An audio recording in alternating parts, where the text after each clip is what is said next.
All the way live. Get ready for America's #1 funny man. What? Hey. Make some noise. Ladies and gentlemen, from LA to New York, Chicago to Mississippi, let's give it up for America's #1 funny man, Rodney.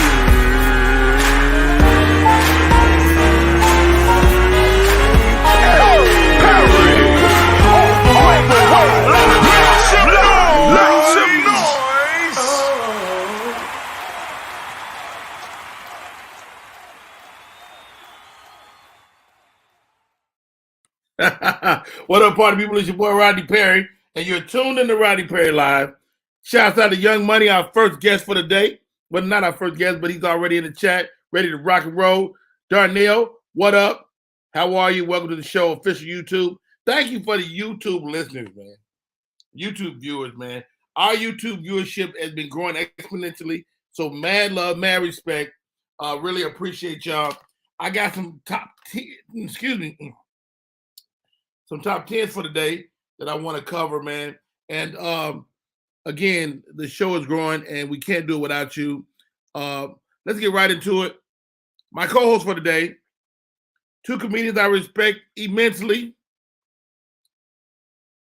My first co-host, part of the dark skin clan. Flat out funny. Like, she one of the people that I had to pull back sometimes. Like, Keith, you can't say that. But you can't stop her. She won't be denied. She will roast your ass, and you don't want to follow her. Welcome to the show, sweet baby Keita. Hey, y'all. What's up? How you doing, Keita? You got your face looking good today. What's going on? Hold on. She done disappeared. Hello. What Keita doing? Anyway, my next co-host had the pleasure of playing the Stardom with her. Funny lady. Very opinionated. I feel like she gonna slap somebody. It's going down eventually. Miss Eunice Elliott, welcome to the show.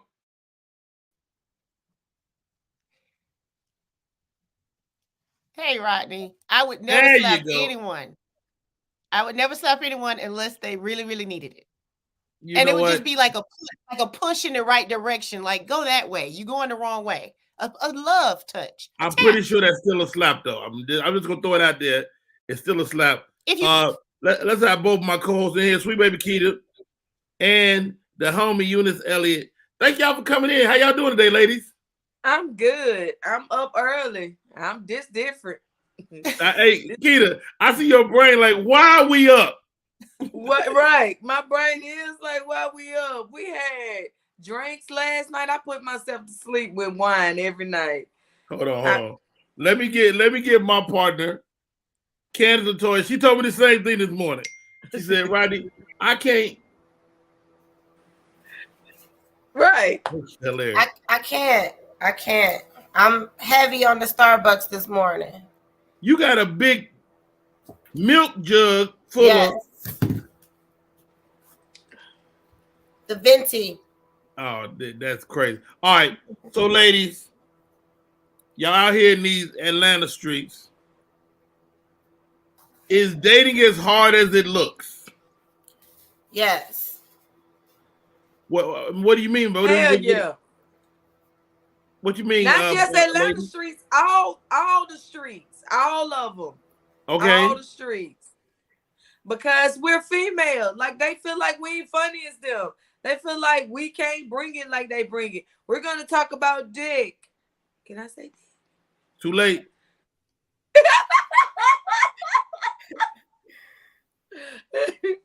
I'm sorry. Penis. I'm talking about Keita. I'm talking about dating, but it's some challenges just being a female comic, is what you're saying. Right.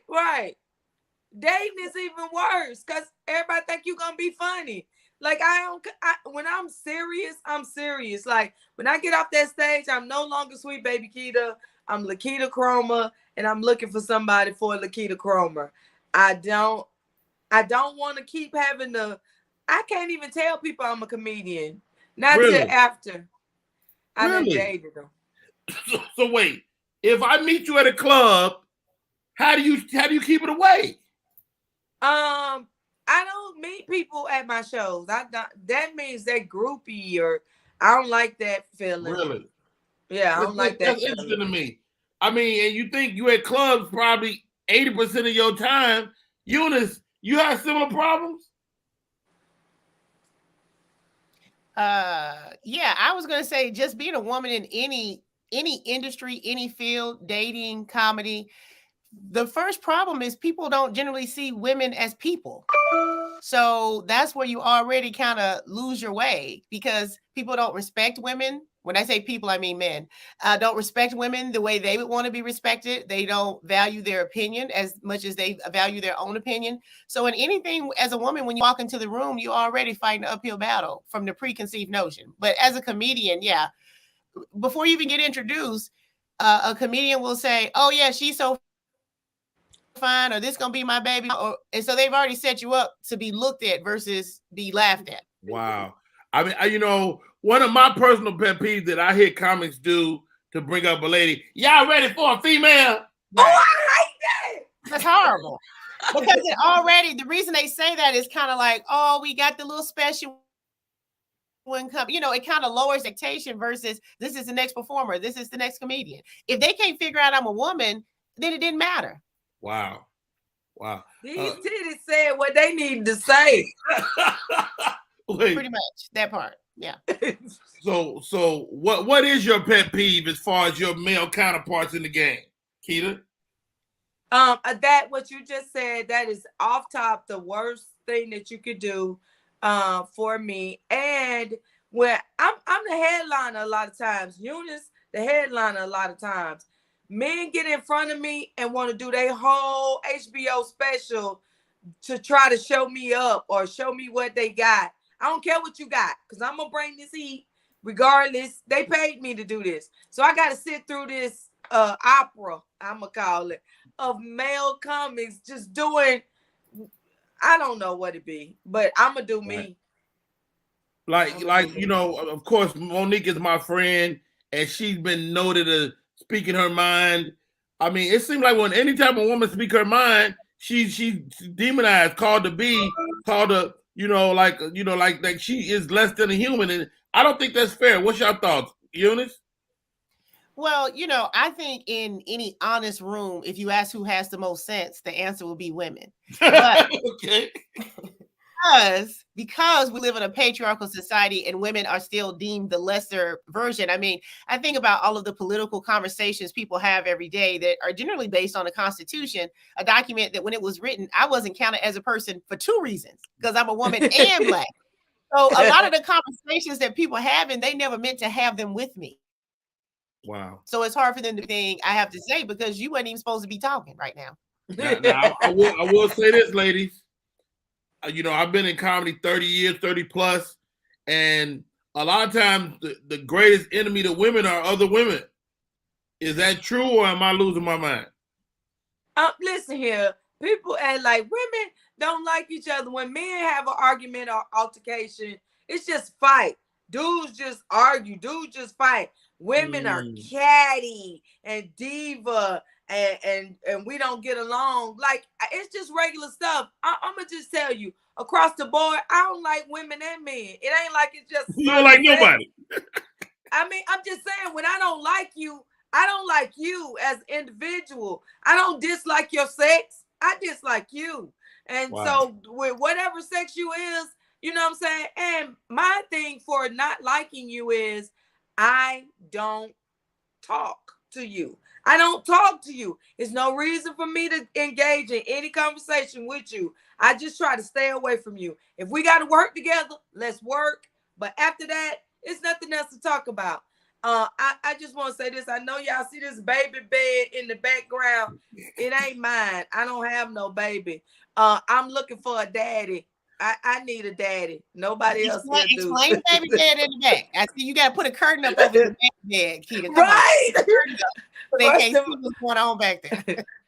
I couldn't make out what it was. Men will say that they have beef with a dude, and they would tell you, "Oh yeah, I don't deal with him." But it let two women be in the room. The men will try to put against each other. They'll start kind of trying to create friction. And again, it's because it's not as many of us in that space. And so men just see woman. And so that's the same thing. All of them the same, and they should be in competition. Right. Whereas you can have 400 men and all of them swear they special and different and unique. And so again, that's just the mindset that men who run the business, the men that'll be like, oh man, I heard she said this, or oh, she got put on to this. At the end of the day, like Keita said, if you suck, you suck. It really doesn't matter if you XX or XY. I think if you're good, that you'll just rise to the top. Mm-hmm. You know, mostly females too, because there is a smaller number. So when you're good, you know, like both of y'all are good comedians, and so by virtue of that, y'all risen to the top. But the only reason I bring up that idea is because I've seen women throughout my career be like, yeah, I know you got a show with females on it, but I want to be the only woman on the show. There's this queen concept that we've adopted in Black comedy that I think creates an atmosphere for one person to shine. And how do we deal with that? How do we make that different? But Rodney, I am certain that you had dudes approach you and say, why you got old boy on the show and not me? Or why you traveling with this male? Right. And not me. It's frowned upon for dudes to say that. Even if they feel that way, it's frowned upon. You'd be like, man, get your bitch ass out of here. Right. So that's what I'm saying. Right. So it shouldn't be remarkable if a woman is trying to get the spot. It's a comedian wanting to shine with another star. And so it's not a woman thing. It's a comedian thing. I want that spot. You should put me on. Right. On that right. You know what? That's more than fair. More than fair. But welcome to the show. My name is Rodney Perry. You're tuning in to Rodney Perry Live. My co-host for the day, Miss Eunice Elliott, and the great sweet baby Keita. Keita, you got something? Go ahead. I just wanted to say, like, men make up stuff. One time I was sitting there talking to a female, and Steve Brown sat down and said, "Sweet baby Keita, you talking to a female comic? I heard you don't like female comics." And I looked around. I said, "Shut up talking to me. You stop talking to me." I'm like, I don't understand. Like, you shut your ass up. You shut up. Yeah, because I'm talking to somebody. Like, don't make something out of nothing. Like, I like whoever. Listen, I'm here. If somebody want to ask me a question or talk to me or whatever, I don't be standoffish or nothing. I'm cool. I don't have no problems with nobody. If you got a problem with me, I'm telling you, you got to be a high-ranking demon. You hear me? You got to be evil for me just not to like you. A Eunice too. Like, you can't tell me that people that I just like people, and I genuinely like. Everybody know I used to love Carlos, like love him, but I loved him as a comedian, as a good person. I knew he was gonna rise to the top. I loved him in that. It wasn't about sexual or anything. Like, you can't even love people. Like, people used to be so jealous. Why he always your man crush Monday? He's that who I want to be. That's what I'm crushing on. Right. Carlos is where I want to be. That y'all don't understand. But it got to a point where Carlos said, "Keita, stop making me your man crush Monday." He was like, "I'm tired of arguing with people." Like, people was calling him. Like, really? The love I would show him, I would bring people out. It was nothing if Carlos came. I bring 50 people with me. 50. I know how to get people out. I know what to do. And if I want to make something happen for you, I can make it happen for you. And I wanted to show him some love, and nobody understood it. So now, I mean, I got so much backlash from just genuinely loving somebody and wishing their career well. I don't like it. That's upsetting to me, but I know it's true, and I know that our industry, especially Black comics, do that. You both are making a transition from opener to feature, from feature to headliner. Talk to me about the business of what we do, Eunice. Like, as you make that transition, and you've even made the foray in the daytime news and working on that level too. Talk to me about that business. Well, first I want to piggyback on what Keita said. Also, people try to pit you against each other as women when you have different styles. Keita and I have very different comedic styles. I just invited Keita to the Stardome to do a show with me. So funny appreciates funny. And it's not one is better or less than. It's, hey, I want to give an audience a great show, and it's something for everybody on the lineup. But a lot of times people will try to say, oh, well, because you're this type comedian or they're that type comedian, y'all must clash or y'all don't vibe or y'all in competition. So I just want to say, game, recognize game, real, recognize real, and you just want to be entertaining, okay, as a professional. Now, as far as making the transition through the comedy world, I think this is my November will make my 15th year in comedy, and I've been able to see comedy as a wonderful outlet. I've never done comedy 100%. I've always had other creative outlets to where when I get on stage, it's a time for me to focus my energies into one group of people at a time. Whereas when you're on TV, that's a different group. When you're on social media, it's a different group. But when you have a group of people, almost a captive audience, literally, you can play up to what they want to hear about, what they want to talk about. So I just like vibing with whatever energy I have. As I've grown in the business and get more time on stage, it gives you more time to play and also kind of settle into the pocket. You're not just like 1, 2, 3, ready, go. Let me do my 5 minutes. Let me do my 8 minutes. Let me do my 20 minutes. When you get more time, you get more time to be more authentic, I feel, when you're on stage, because you can let it breathe a lot more. I love that. Sweet baby Keita, you know, watching your journey has been so impressive to me. Keita say, Rodney, I can get 50 people. That's remarkable. Talk to me about being able to connect with people where they want to come see you. And that's the thing. Like, a lot of people have followers. Those people are not, they real on social media. They're not real when you get to the club or getting people out to the club. I know how to talk to people. I connect with people. Like, I genuinely am who I am. I can't show them nothing fake. I can't be out here being fake. And it ain't about a man or a woman or whatever. Business is business. You saying transitioning to the different parts, like, you know that if I'm an opener, it's 5 to 7. Respect the light. Do your 5, 7. Get off. Stop trying to show people up or whatever. Like, you won't get the chance again if you keep disrespecting the microphone. That's the show for me. If your feature spot is your feature spot, do your time and get off, because the headliner is who they can't see, and that is mad respect. Just do what you need to do. Like, these people come on and they're going over the light, and first of all, the headliner. Do you say anything? Do you just let it go? Okay, I you know me. Wait a minute, this me.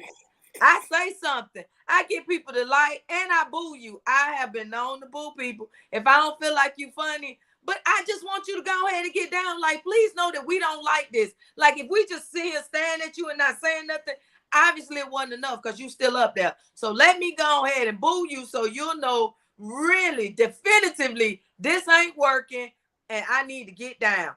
But I will say I won't boo you. But a big part of comedy times when people first start out in comedy is a learning curve, is comedy etiquette.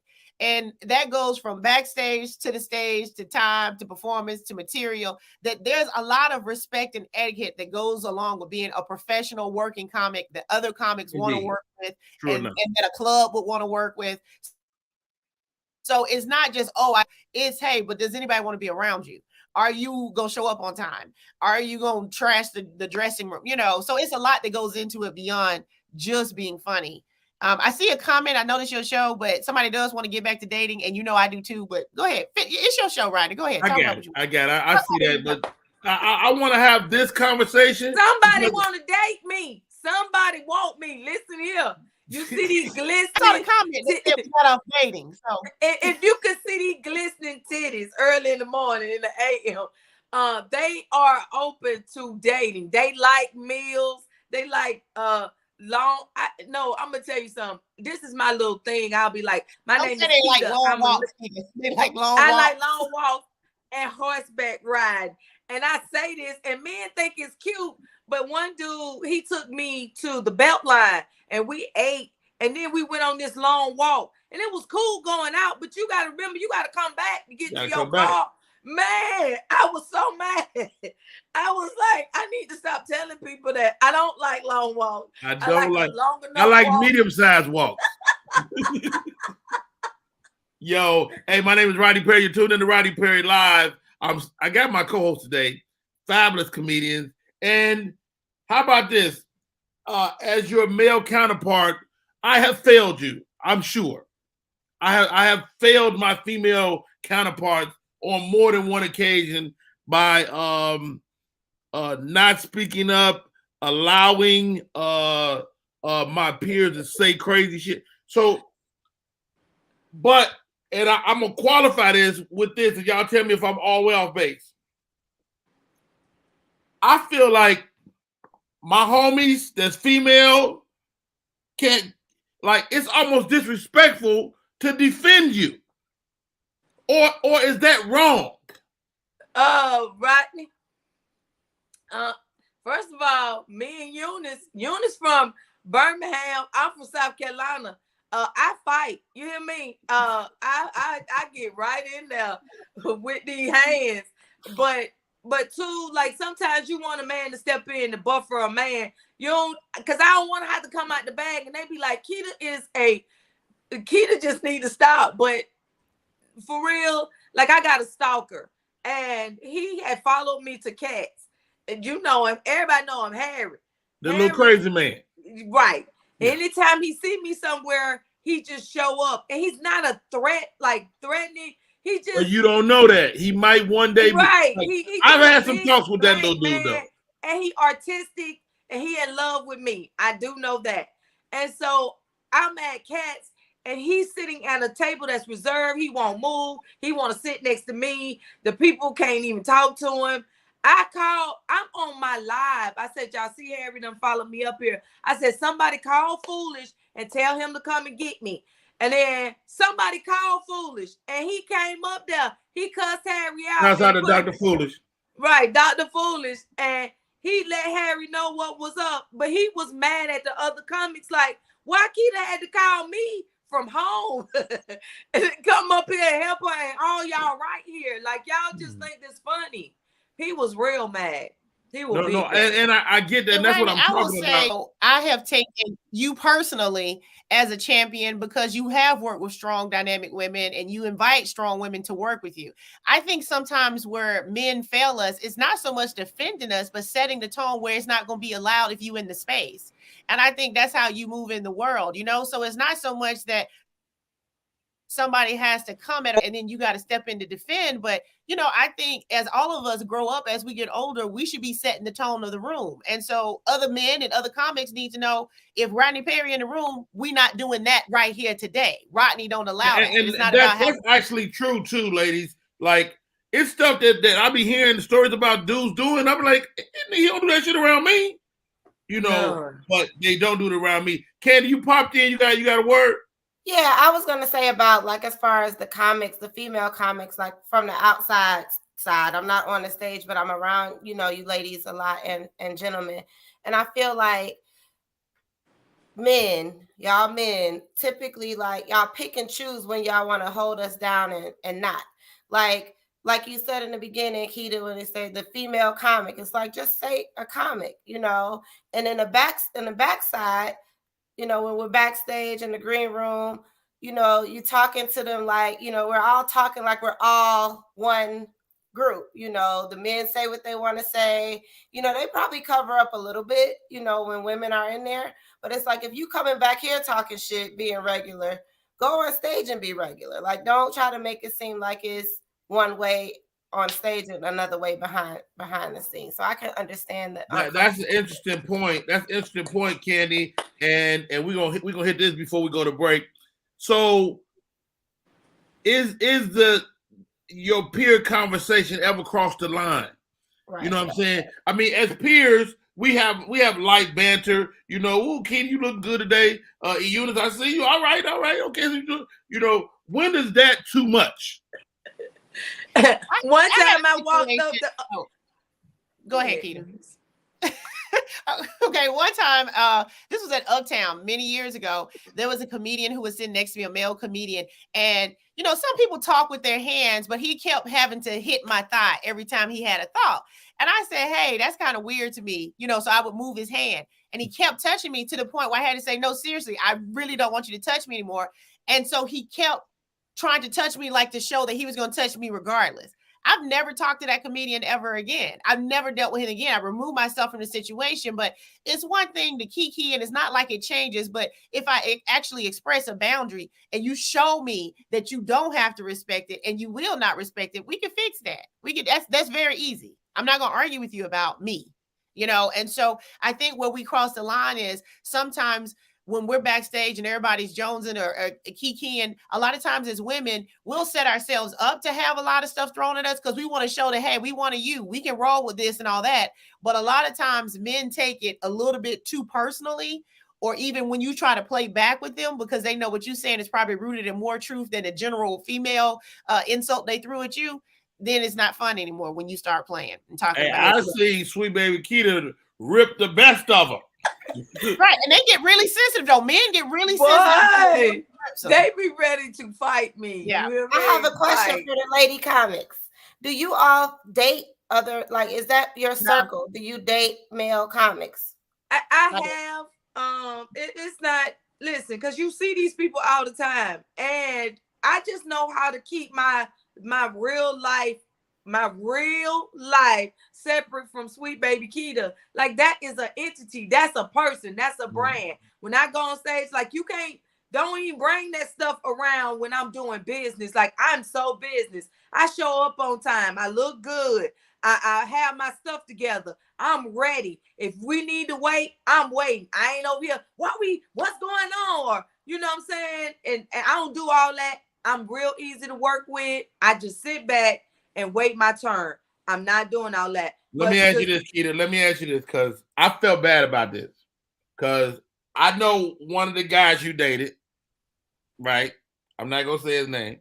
I know, and he and I began to work together, and I was like, I've been knowing Keita longer. I really should have worked with Keita first, right? So after I catch myself, then I'm like, yo, I felt kind of whack because of that. Is that whack? Because, you know, I mean, no. Oh, was you asking? Like everybody like a person they way. Like, that's how I am. Like, I be feeling like y'all, I know y'all got wives and stuff like that, but y'all comically, y'all belong to me. Like, that's my person. I love them. And I would never disrespect your home or nothing like that. Like, you know, I just love people genuinely. But for me, like she said, I was at Uptown one time and I had on a crop top and it was kind of tied in the front.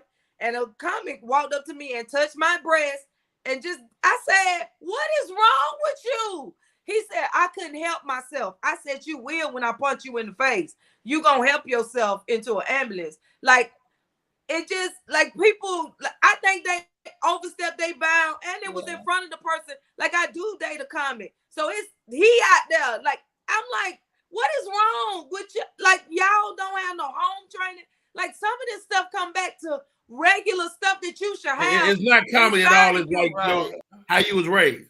Right.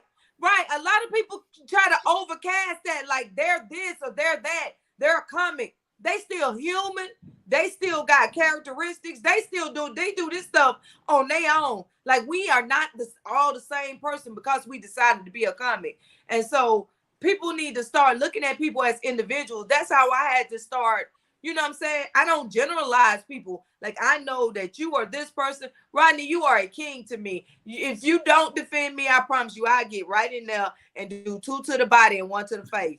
I do not need you to defend me. Like, I need you to say, no, don't do it. I remember one night, I don't know, I was telling the joke and it was about my baby daddy, but I don't know if it struck this dude like so.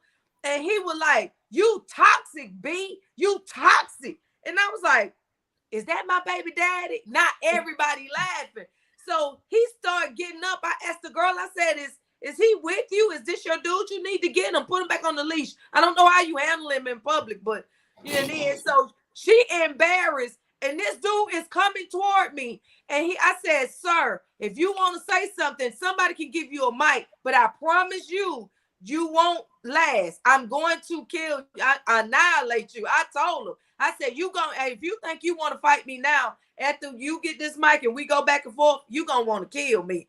And then so the producer of the show, she was coming with the mic to hand it to the dude. My homeboy ran up and said, no, Keita, fight. Like, put that mic down.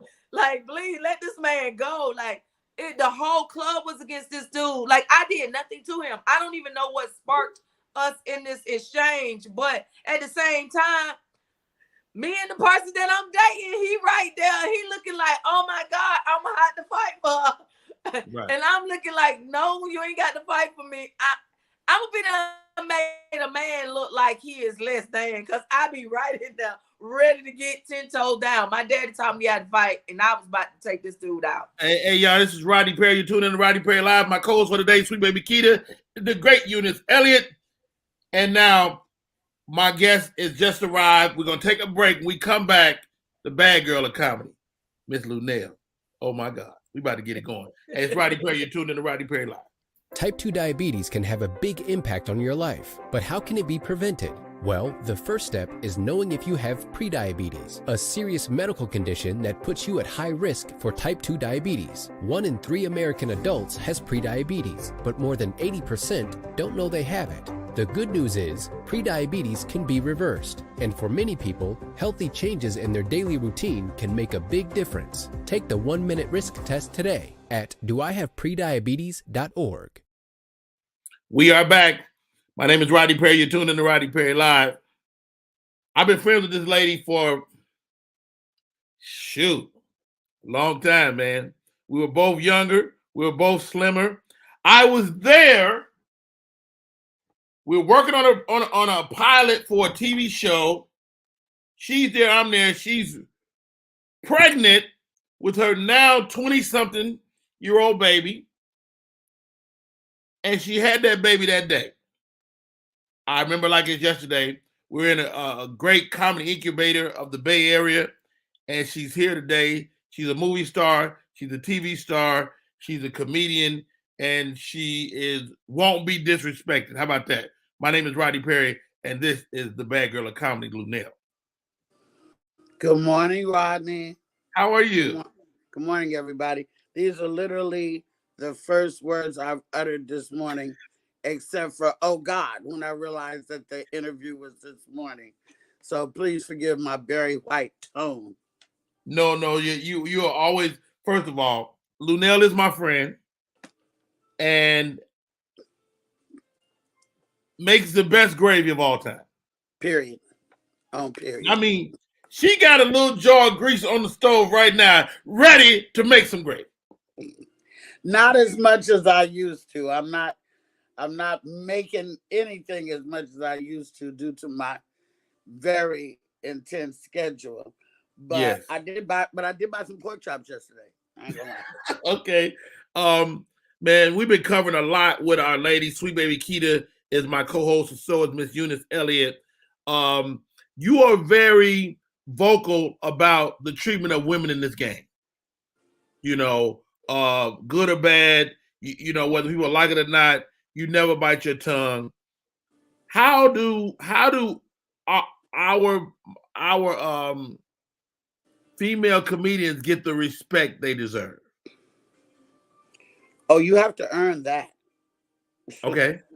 You have to earn that. And the only way to really earn it is by being as funny as every man in the room, if not funnier.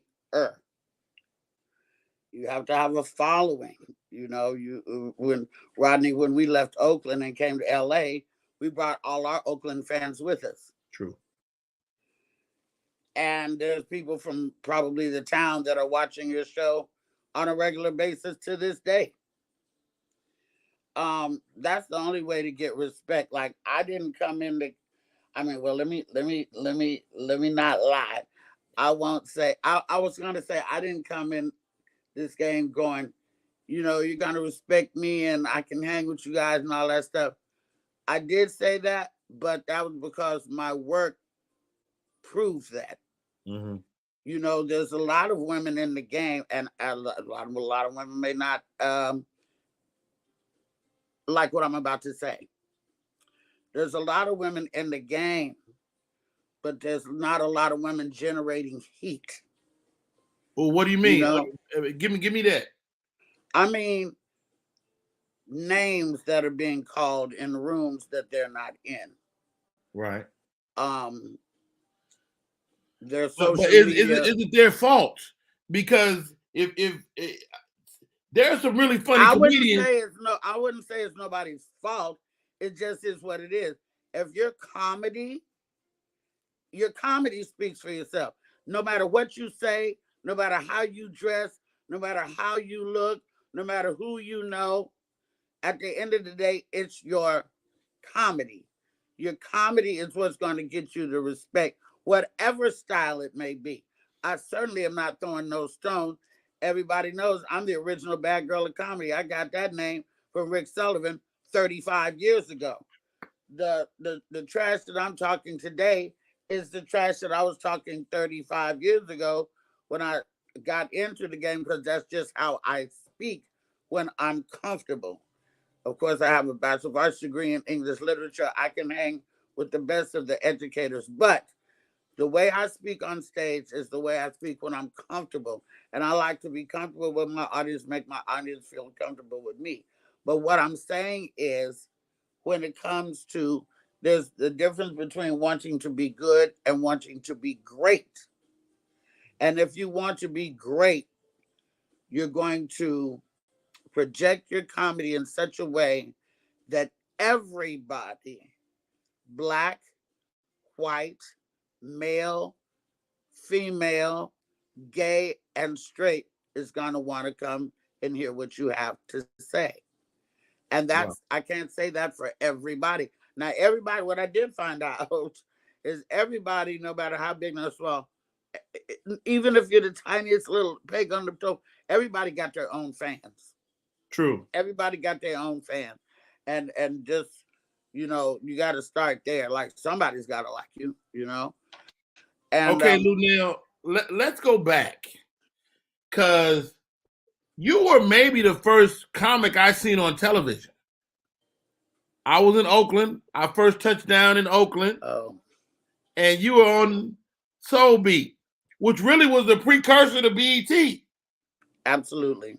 Soul Beat Television Network, for y'all that don't know, was a Black-owned and operated television network in Oakland, California, that served Oakland, Alameda, Richmond, Berkeley, and some of San Leandro. These are cities that all run together, like Compton and Inglewood and, you know, Gardena and stuff like that. Mm-hmm. Chuck Johnson was the founder of the station, and he had it for many, many, many years. Like I said, Black-owned and operated before BET. So another advantage I had, Rodney, is that with me being on television every day, and we were talking about this yesterday, because this was in the era where people were just starting to get VCRs. Yes. And nobody really knew how to program one, so they would tape when they were gone.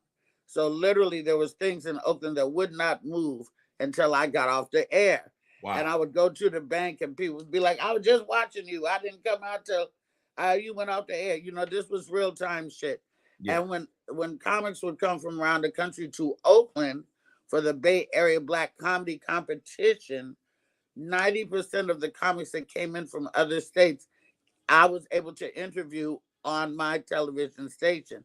That gave me an advantage when I came to LA, because I already knew everybody, even though I was not from Los Angeles. Right. You know?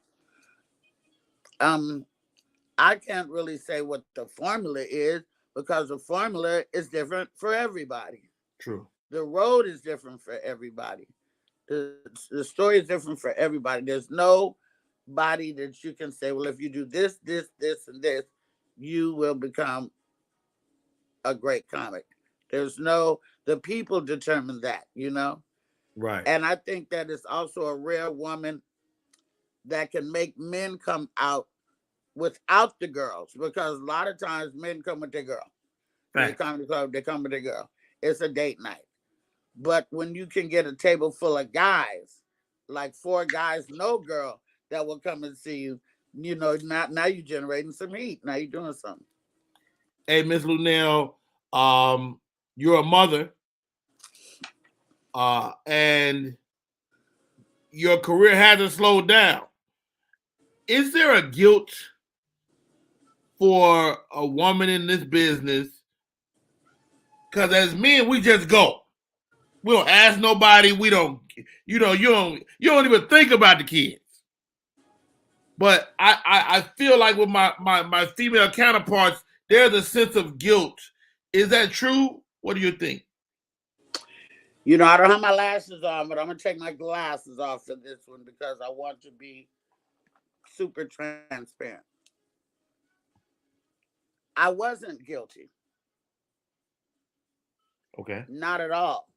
Until we did go on Iyanla Fix My Life. Okay. My daughter and myself. And then I found out things that she hadn't shared with me. Incidents that would happen on the bus when she was on her way to school that I didn't know anything about. Incidents that happened at school that I didn't know anything about. And now I'm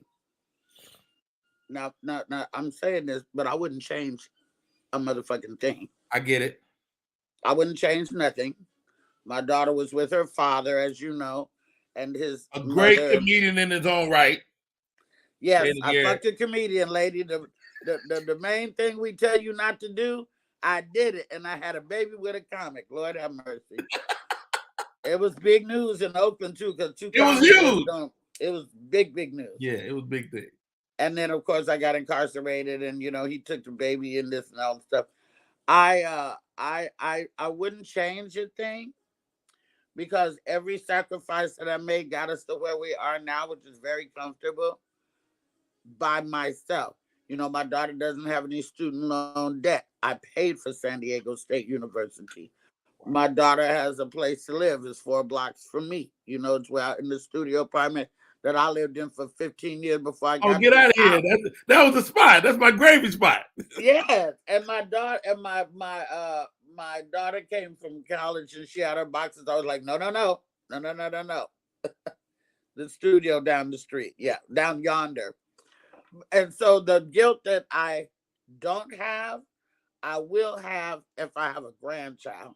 My goal is to not be on the road when I have a grandchild. I had a daughter without my mother. My mother passed a month before I got pregnant. And that's why I was in denial for like 5 or 6 months. Really. But my daughter's going to need some help. And I'm the one to help her. So I can't do that if I'm doing Thursday through Monday out of town. So my prayer after this Netflix special, which I'm doing, I think next month. Thank you. My prayer is to get the opportunity to have a show, be on a show, or get my late night show. You know, I want to be the next Black woman in late night. Because at night, it's just white man after white man after white man after white man after white man. It's a snowfall at night. So I'm trying to disrupt that. You know, we had Monique. Of course, you were there for that. And we had Robin Thede. But I think that I was really born for it. And you know, you were there. I've been trained for it for 40-something years. That's a fact. Talk shows is what I've had all my early career. So my goal is to have my late night talk show, be able to be in town and help my daughter. If they need to come to my dressing room and hang out with me while I'm at work, fine. If I need to, get to them quickly, I can do that. Fine. That's my goal. I don't want to be on the road when I do have grandchildren. I'll say this, Lunell, and I say I'll probably do comedy the rest of my life, but I don't want to have to. You know what I mean? I want to go out maybe once or twice a month, maybe. But as I see every fit. Week grind. But yes, not just every week grind, no. And you've been around the world touring as Lunell alone and touring with the great Cat Williams and touring I mean, you've been every place a person could go. How much do you love comedy? I always feel like this. I feel like you shouldn't do it unless you feel like you'll die if you don't do it. Not a jewel. Didn't you give him a jewel? Did you give him a... You shouldn't do comedy unless you feel like you're going to die if you don't do it. Yeah. And I love comedy more than I love relationships. I love comedy at times, obviously, more than I love myself. Wow. Ain't that something? I love, I'm a comedy purist, which makes me kind of snobby sometimes. I watch every documentary from Lenny Bruce on out. Kevin's got a great documentary on now called Right to Offend on A&E. It's fucking excellent. Guy Torrey did the documentary that we're in, Fat Tuesday. Excellent. I watch documentaries on Lenny Bruce. I watch documentaries on moms. And that's what I feel is missing from some of the people in the comedy scene today. They don't research. They don't even care. Wow. All they care about is followers and likes and filling up the room. And the room could be filled up for many reasons. The room can be filled up because they love you on Instagram. The room can be filled up because they like the way you look. The room can be filled up because you have a point of view like they do. Or maybe you're in the same community, maybe LGBT community. The room can be filled up for many reasons. But I only want the room filled up if you want to hear what I have to say. Wow. Hey, this is Rodney Perry. You're tuned in to Rodney Perry Live. We're talking to Lunell, the bad girl of comedy. Lunell, I got two co-hosts on today. It's no accident. I want to give them an opportunity to chat you up and ask you a question or two. I'm with Miss Eunice Elliott and Sweet Baby Keita. We are on with arguably one of the best comedians of our time. If you could ask her something, Keita, please, you got the floor. Lunell, I mean, we just asked this question before, but do you like having a male go before you or a female go before you? Like, do you wanted your feature to? I was your feature before, and you are really about your business. You cleared the whole room out. You was like, get out of here, everybody, get out of here. I got out too. I didn't know. And then they was like, you're next. So I'm standing there by the door and I'm just looking forward. And I'm not saying anything to you because I ain't want to upset nobody. And you said, baby, what is you doing? I said, I'm your feature. You said, well, sit down. But you just don't know how to be, you know what I'm saying? Like I got put with you, but it was great. And it was a great opportunity. And you were just very, very straightforward. Like it was no games to be played. But I'm just saying, if you do it, because when I get to a pinnacle of greatness, because I am, what's better for me to have a male open up or a female open up or both on the show? You know what I'm saying? Because I don't have to be the only female on the show. I know that they asked that earlier, but I don't know if that's how you feel. That was my question. Okay. Humble thyself, little sis. Now, everybody feels that they great, but it's really not for us to say that we shouldn't do that. I'm great. I'm amazing. That's not a good look because we're only as good as our last show. And if we do a great show, we can kill 10 shows and then go to the 11th show and suck, and you will not be great then. So let the people say that about you. Don't say that about you. Second of all, back in the day, Rodney knows, back in the day, we weren't allowed to hang out in the green room with the headliner. There was none of that. It took me years to be able to hang out in a green room with Paul Mooney. It took me years to be able to hang out in the green room with DL. And we were peers. We started at the same time. So there was that. And you know, I just get kind of close to public with a lot of people in, but of course, not you. As far as who goes in front of me, I wouldn't give a fuck if a dinosaur went in front of me. You know, I don't have no preference whether it's a male or a female. I feel like if it's a male, I might even go a little harder because obviously you're the feature and I'm the headliner. So let me show you how it's done. But I don't have no preference. My cousin, comedian Shay Sugar, is my host or my feature on the road. She's not with me right now because her mother done took ill and she had to take care of her mom. But the woman who travels, I got a chick who travels with me. I don't have no preference whether it's male or female. I'm here to do my job, and I'm really not concerned with the person in front of me, except I do like to listen. See, a lot of people don't listen to the comic before them. Then you make the mistake of coming out and talking about a subject that they already talked about. So if there's a speaker in the room, I always try to listen. I may not be watching, but I always try to listen to the comic before me.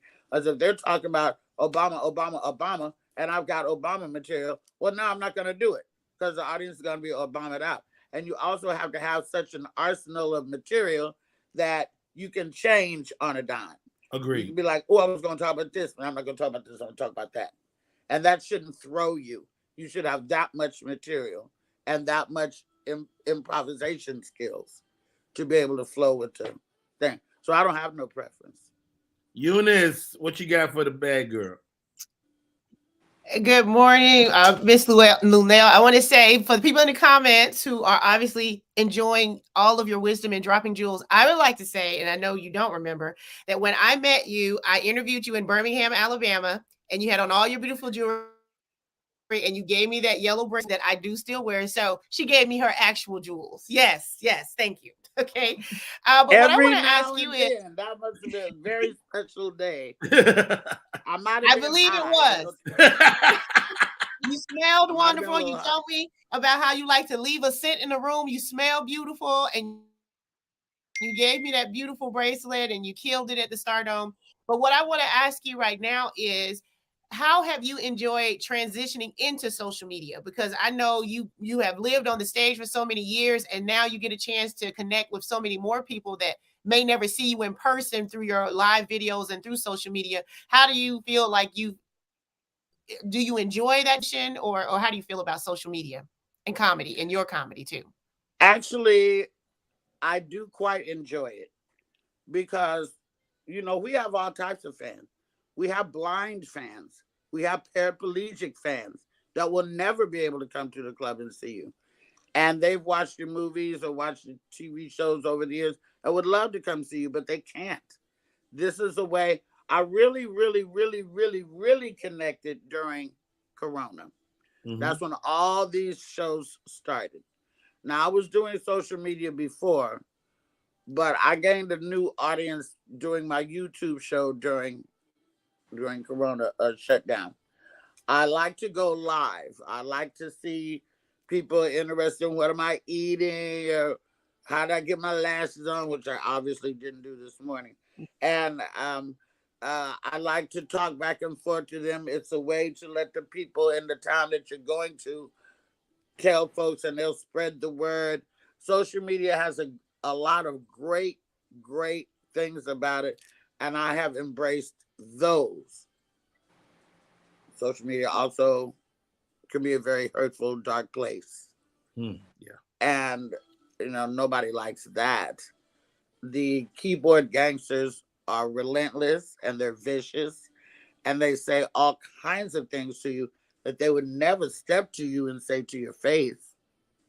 And I think that's chicken shit, and I don't like that. Because I'll tell the motherfucker, pull up. I'm here all week. You feel me? If you get at me, let's go. But I do have security. You won't slap me. And and let it be known, I got a weapon on stage. You may not see it, and it ain't a gun, but you will bleed if you step to me. Let that be known. I'm an old bra bitch. Yo, Lunell, I cannot thank you enough for coming on, man. We go back many years. So just to give y'all some background, when I first knew I was going to start this show, I called Lunell. She said, nigga, get a couple of weeks under your belt. And I'll come on. Ken, you got a question for Lunell? Hey, Lunell, good morning. Good morning. It's my sister, my booker, my producer. Okay, great. I just had, first of all, thank you for coming on the show. One thing that I know about you is that you always fly. You keep your nails done, you keep your glasses together, your hair, your clothes. And that's a lot to be said for being in the game for 40 years. You are 100% Lunell, confident, and it shows every day. So kudos to you for that. Have you ever thought about, like, we talked a little bit about mental health last week and female comics. Have you ever thought about like mentoring female comics or even male comics when it comes to, you know, longevity and staying confident and pursuing their goals and dreams in comedy? Well, you know, I used to do some of that through Hope Flood's Comics Rock Convention. Mm-hmm. I was the first person that the people who would fly into town would see. I would start off by talking about certain things. I have been asked many times about mentoring people. That takes time. Somebody would need to shadow me for me to mentor them. And is that going to be on my dime? Am I going to take a mentee and fly them around? Probably not. But if you got to grind, you'll get where I'm at. You know, nobody, when Rodney and me started, you know, you comics flying the fuck around, you're spoiled and you're fucking privileged. Because Rodney and me, when they started Comic View and shit, there was motherfuckers driving 4 deep from New York City to fucking Gardena, California to be on Comic View. There was for $150. $150. That's right. For $150, that's all the fucking punk ass money you got. That don't even pay for the gas when it was $3 to get back to New York. And we was 3 and 4 bitches deep in a hotel room, not with 3 and 4 beds. Okay. There's a lot of sacrifice that we have gone through. And I think that a lot of comics get paid too quick as well. You know, you got to earn them dollars. You don't get them just because, you know, because you're here. They also are still doing, that thing where y'all sell tickets and you got to bring, you know, 50 people to the show and stuff like that. Remember that shit, Rodney? The bringer rooms? Yeah. Yeah, we got to bring the fucking room. We got to perform and bring the room. It's just, so for me, and also I feel like there's a small minority of people out there who might want to hear what I have to say comedically, but for the most part, I don't think they're interested in what I got to say, because I shadowed Mooney, and I shadowed Rodney Winfield, and I shadowed Laura Hayes, and I shadowed Mark Curry. I shadowed these people. I followed them around. I watched them. I watched how they move. I watched what worked in this room, what didn't work in this room. I went out for a year and didn't even do comedy. I just watched for a whole year when I first got to LA.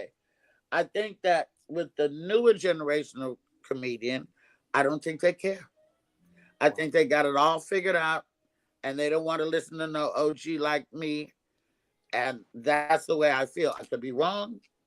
I may think about it in the future, but while I'm out here on this grind, I just can't mentor anybody. I hope that these interviews like this can touch somebody and get little jewels and little nuggets like this. This is the best that I can do. You know what I always say. By the way, people, it's 6:30 in the motherfucking morning in LA, and I told Rodney it ain't another motherfucker I would get up and do those 6:30 in the morning interview, but your ass. But I lied. I do it for like Charlemagne or somebody like that. But, I think that.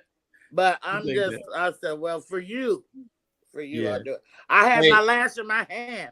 I was trying to get them bitches on. I said, I don't have time. I gotta be. When you text me this morning, you said, Rodney, shit, I'm running around here trying to get ready. I said, whatever you come at, you know, I'll take you like this, lay it on the pillow.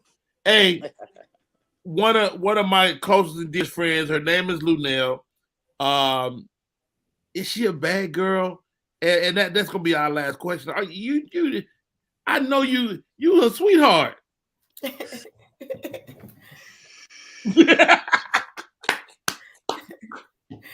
But no, I will say, Rodney, I was very intimidated meeting Lunel, and she was so genuine and so authentic and so sweet that even in the bad girl, she's authentic. And I think that's the beauty of someone like Lunel, is that she literally is every woman, and she has the gift to be able to share so many parts of herself online, on stage, and I think that's why we love her.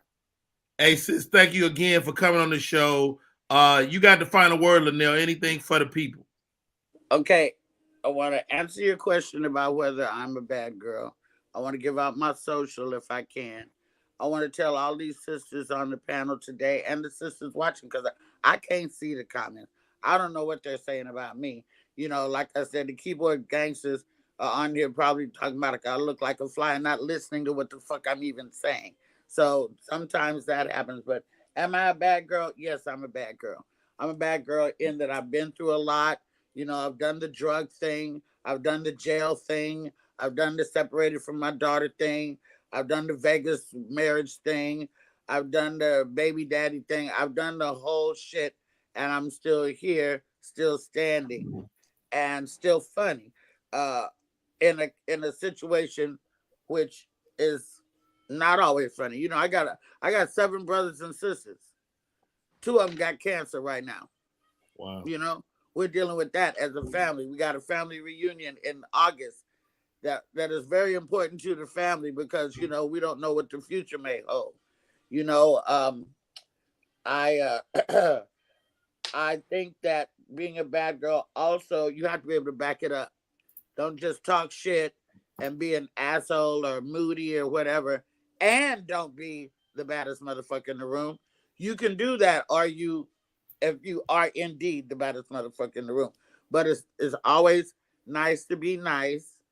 I do have my bad days. I got a lot of shit on my mind. And, you know, I'm not the soft and fuzzy motherfucker that they met all the time. I have a bark that's worse than my actual bite. But I will stand up for what's right. I'm very vocal. I ain't scared. I ain't scared of white folks. I ain't scared of men. I'm not scared of executives. None of it. And that may be to my detriment sometimes, but that's just what it is. You know, I'm not going to kowtow to the powers that be to get over. They're going to have to take me as I am, the same way they took Robin Harris, the same way they took Bernie Mac. You're going to have to take me as I am, because I have not changed in 30 years. I don't see a change coming down the pike. So that's that. I want to thank everybody who was on, who allowed me to speak. I want to thank you, Rodney. I want to thank the people in the comments. I guess I'll go back and watch this. How can I watch and see comments? I don't know. You can see it on the YouTube. My YouTube is youtube.com/Rodney Perry Live. And if you want to follow Lunel, she's at heylunel.com is the website. She's Lunel, LUENELL on Instagram. Yeah, at Lunel. And also on Facebook. Well, Lunel Campbell on Facebook is my personal. The official Lunel on Facebook is my fan page. At Lunel on Instagram. HeyLunel.com is my website for a comedy show, dates and tickets and merchandise and clips and pictures and stuff like that. And you have the best merchandise too. Can I say that? Like them little glitter shirts. I'm like, them shirts is incredible. Those are Swarovski crystals. I don't have the type of cheap ass bullshit t-shirt with rhinestones on it that half of them fell off in the fucking car before you can even put it on. And if you got titties like we all do, you put the fucking shirt on and the shit start popping off in your titties. That's not me. My shirts are made with Swarovski crystals. They're highly sought after. Nick wore one of my shirts on BET Awards. Once Darius McCrary wore one of my shirts in a play. You know, everybody from Karen Clark Sheard down to Wiz got my shirt. Wow. So get you some. Get you some. I told y'all Lunel be fly. She fly every day, every day, every night, and with her merch. I love you, Lunel. Thank you for coming on, sis. Thank you, ladies. I hope Thanks, to see Lunel. you, sweet baby Keita. I hope to see you, Eunice, again soon. And Candace, thank you for Rodney. I love how you got the women executives on your team. You know what time it is. Yes, ma'am. Hey, y'all, we're going to take a break. My name is Rodney Perry. You're tuned in to Rodney Perry Live. We'll be right back.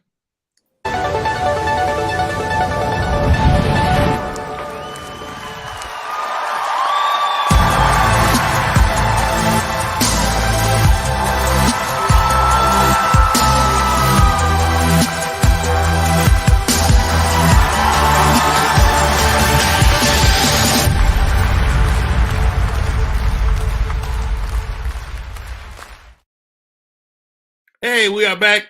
Hey, Candy, play the top of the hour.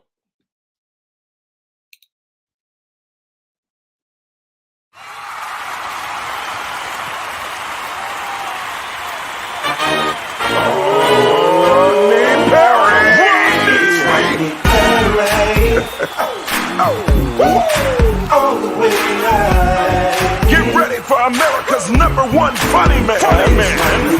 What? Hey! Make some noise! Ladies and gentlemen, from LA to New York, Chicago to Mississippi, let's give it up for America's #1 funny man, Rodney.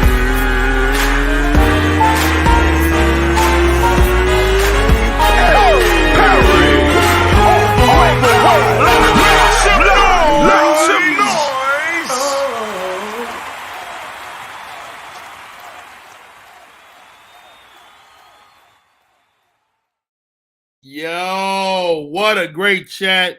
Lunel came through like the champ she is. And what I wanted to accomplish with that interview, I mean, anytime you go and talk to somebody, I think Larry Jeter, you funny, man. I watch stuff with Lunel all the time, and she ends up commenting on some whatever hot topic is happening in the Twitterverse. But I just wanted to talk to my friend, man, and I think that was great. And please join me, sweet baby Keita, Eunice Elliott. Great job, guys. Great job. Thank y'all for giving. Candy, you gotta hit the button, baby. I got it. Okay. No. Hey, okay. Candy. Yeah. No, but I think you guys did an amazing job. Y'all made it personal, and I'm glad y'all had some personal stories too. That was really dope. Thank you. My co-host today on point. Right. What about dating? Right. Huh? We still dating. Your dating stories are so. Huh? I think I have a delay. Yeah. Oh, your dating stories are so funny to me. Like, I be laughing so hard because it is hard. And when you said like take two or double back, that was so funny. And then I went and watched that story. I was like, Eunice is crazy. But it's a lot. Women do not understand. I be telling my friends though, I be like, I'm down for the free meal. I'm down to eat. Now, sir, I'm gonna eat your food. I'm gonna listen to what you got to say.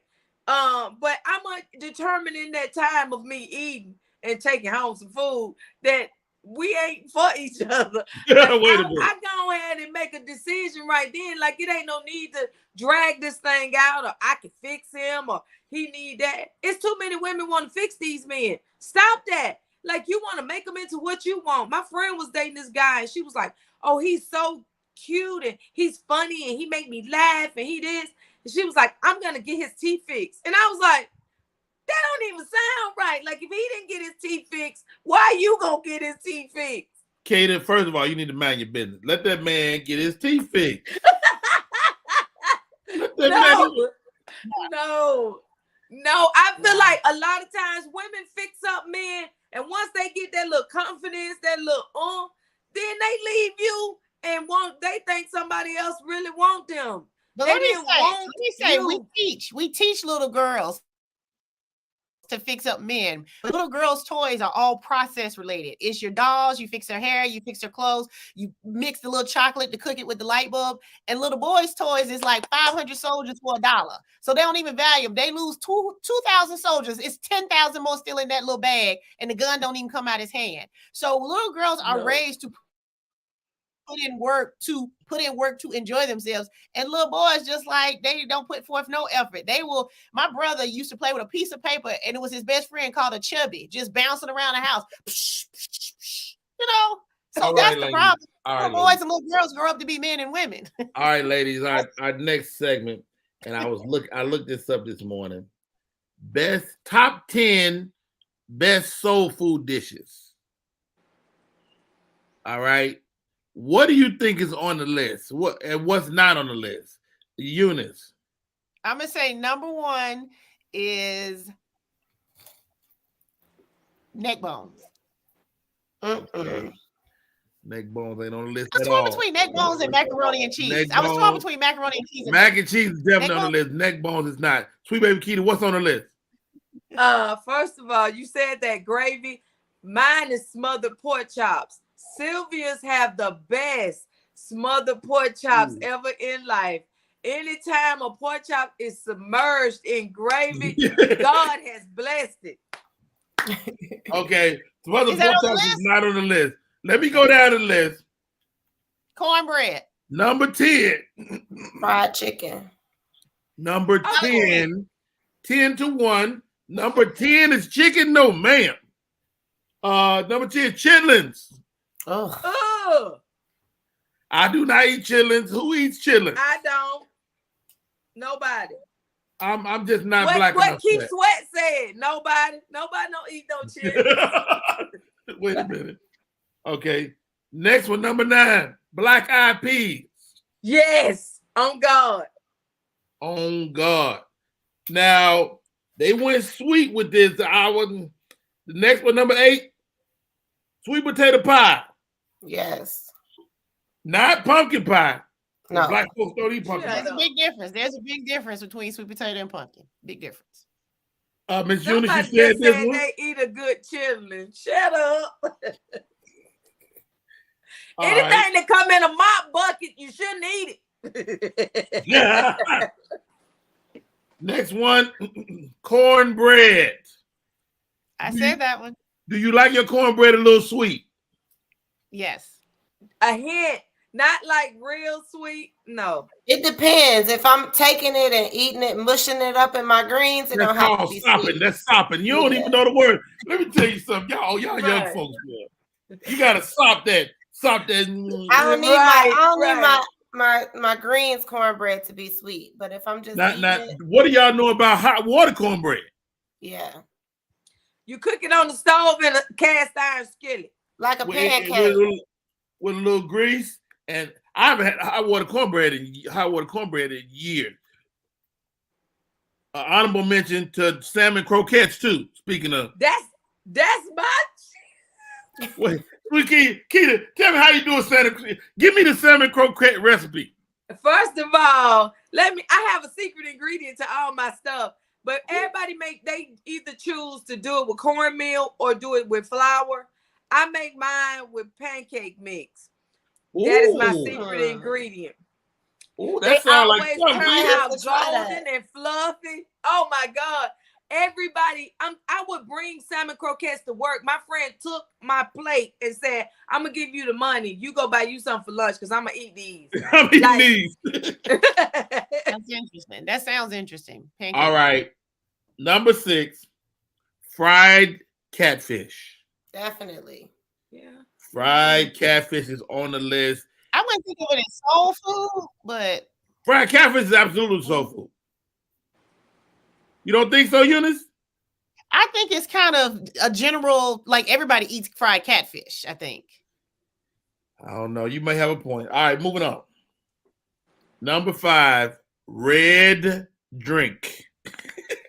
Shut up! Red drink. If it ain't Kool-Aid, it ain't soul food, if it ain't Kool-Aid. But that stuff to be in the gallon jug is red drink too. Uh-huh. Who now? Where did you get this list from, though? The internet. His cousin. Well, then it must be true. It's got to be true. You got it on the internet. It must Right, be true. Eunice, that part. All right, after red drink, they bring in peach cobbler. Yeah. My peach cobbler got to be buttery. And I'm going to give y'all this quick story. So when my mom passed, right, the peach cobbler recipe we thought had died with her. Right. And come to find out, she had passed the recipe to one of my daughters, my daughter Rochelle. Nobody knew. And so Rochelle comes home for Thanksgiving. She's in the Navy. Comes for Thanksgiving. And she's in the kitchen tinkering and doing stuff. And she pulled out this peach cobbler. When I tell you I cried like a baby, I tell you, because you know, you connect certain things with people. Like that flavor, she had hit it dead on. It had enough butter. It was perfect. And she's like, Daddy, just try it. And man, it was like my mom was standing next to her. You know, that is a beautiful story. Yeah, it was story. beautiful. I love that. Sweet. Yeah. All right. Number 3, mac and cheese. Okay, Of but course. does it have to be baked? Because I see people debating about, can you make mac and cheese in a crock pot? Does it have to be baked? Can it be in a pot? I don't know. Let's talk about that. Let's talk about it. Eunice, how you do your mac and cheese? I don't do it. You don't do it? Good answer. Okay, this is the way you do mac and cheese. Mac and cheese, black mac and cheese has to be baked. But I won't turn down some mac and cheese that's not baked, for the record. But it has to be baked. But wow, look at Sweet Baby Keita. She froze. I'm trying to figure. My only thing is, when I make macaroni and cheese, am I just gonna mix it up, or am I gonna do a roux for the cheese? Like, talk to me about the roux, because you know me and Corey B had a whole argument about the roux, and I'm kind of pro roux right now. I'm pro roux. I am. It depends on how cheesy you want it to be, because that roux, it just it's the cheese already. You just got to sprinkle a little bit on the top and put that thing in there, and it's done. But when I mix up the egg and the milk and pour it through there and mix it up, that's part of the roux. That's part of the roux. Right. That's the difference. Like that's I think it depends on how high you got to go in the competition. Like, are you cooking for Thanksgiving and you got to really like be like this that mac and cheese, or if you just doing like a Sunday dinner, you know, a little quick something. People pay. It's always a competition if you black. People pay me to make macaroni and cheese. Like, I just mix it up and give it to them. They come and pick it up on Thanksgiving. My aunt. When you put the paprika in? First of all, my secret ingredient for macaroni and cheese, believe it or not, is cinnamon. It ain't no secret no more. Wait, hold on. Give me how you put the cinnamon, Sweet Baby Keita? I just do a little bit, and people be eating it, and you be wondering what that flavor is. That? Like, you can't get it. Like, you don't know what it is. You be reaching, but you don't know. You use the cinnamon in lieu of the paprika. I don't use paprika. I just use a little cinnamon, and they give you a little color on top, but it give you a flavor too. Yes, I like that, Keita. I ain't never heard that in my life. And now you see why I don't do it. I need you to get it. Let me tell you something. It's a girl on YouTube. It says Southern mac and cheese. Follow her recipe. Do you do sour cream in yours? No. Try that sour cream, guys. Let me tell you something. Okay. That's gonna make it even more gooey and moist. Well, you know, another Southern thing is banana pudding. That's the big thing. But I make a pineapple pudding because I didn't eat bananas. Growing up, my uncle told me I looked like a monkey, and he would make monkey faces at me. And he said monkeys ate bananas. So I never did. Like, it's a phobia. I'm trying to get out of it. But First I don't eat. Your uncle is an asshole. Okay. He is. He was 10 years older than me. So, you know what I'm saying? I'm a little kid. So I don't eat bananas. So even when growing up, my mother would make a pineapple pudding for me because everybody eat banana pudding. I don't. So now I have this So you recipe use for the same cookies. You use cookies. I use the chess cookies from Pepperidge Farm. I make a pineapple pudding so cold that you'll forget about a banana pudding. You will not. Pineapples are better than bananas, so I get it. But I would never try that. That's great. I promise you, I bring my dish to places. It never come back with anything in it. Like it don't even stay around long. Like if you look at it real close, you can see a tongue mark on the bottom. Right. You know, I took it to AD. He invited me to his pool party. Barbecue thing, yeah. Yeah, and I took it there, and when I tell you it was just GONE, it was gone. They gave me back my little dish. All right. Let me say, I know that Rodney is always looking for ways to consume pineapple, so I know he's on that. Hilarious. You got to come to the show live to hear that. All right. Last two. Number 2, greens. Lavinia said it. Do you prefer kale, collards, or mustards? Or some combination? Who said kale? Not at all. Collards or mustard. Not no kale. Look, turnip greens, mustard greens, or collard green. Kale don't count. That's for vegans. That ain't us. That just happened to be green. Now, right. I'm generally gonna get a collard green. Candy, how you make your green? I mix mine. I'm not a big collards eater. I feel like collards are a little too tough for me. I like mustards and turnips. I like my mustards and turnips. You gotta cook that collard down. Yeah, I just don't. I prefer the leafy, like the texture of a mustard and a turnip over a collard. Miss Eunice, you make green? You know what? I will always. I'm the person that's gonna bring the best napkins. The best. It's gonna be China. It's gonna be a diverse box of spoons and knives and folks. Nice. You don't want to wash them. You want to come away. Who brought these gold forks? Who brought these gold forks? Yeah. So when y'all have the cookout, we gonna have utensils. Hey, you got the Chinette plates. You just got them Chinette plates. Chinette. Top quality. I'm talking about the napkins got pictures on it, designs. You can fit. They textured. You can read the napkin if you close your eyes. Ladies. I'm not cooking that. Ladies, y'all got to jump on this one. Number 1. What is it? We did chillin'. We did black eyed peas. We did sweet potato pie. We did cornbread. We did fried catfish, red drink, peach cobbler, mac and cheese, greens, fried chicken. I said that. Yeah. She did say that. That's the first thing I said. Fried chicken. But you put fried chicken at number 10. Ain't no way fried chicken at number 10. So Eunice, you got us on the chicken. We got a good meal right here. We need to do a potluck. I will cook the chicken. I will do fried chicken. I don't do fried chicken. Oh, really? I will cook the fried chicken. Like I don't cook it. I eat it. I love Popeyes. Is there a difference between fried chicken and fried chicken wings? It's all chicken. Okay, it's all chicken. So one of the things that if you can pull up Autry's Autry seasoning. Okay. It's you cannot make a bad piece of chicken with this. Let me tell you what you do to bootleg your chicken breast or your chicken thighs, something that don't have the bone in it necessarily, is marinated in that pickle juice like they do at Chick-fil-A. Ooh, stop right there. That's how you fry that thing up. So that's what makes Chick-fil-A chicken taste like Chick-fil-A chicken is they marinated in pickle juice. Oh, so pickle juice is basically vinegar.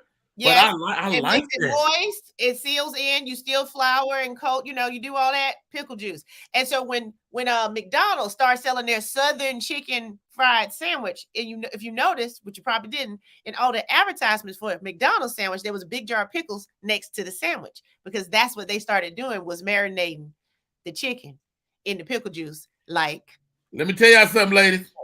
This stuff right here, House Autry seasoning. It's a seasoned flour. You cannot make a bad piece of chicken with it. Oh, okay. Oh, I never had it.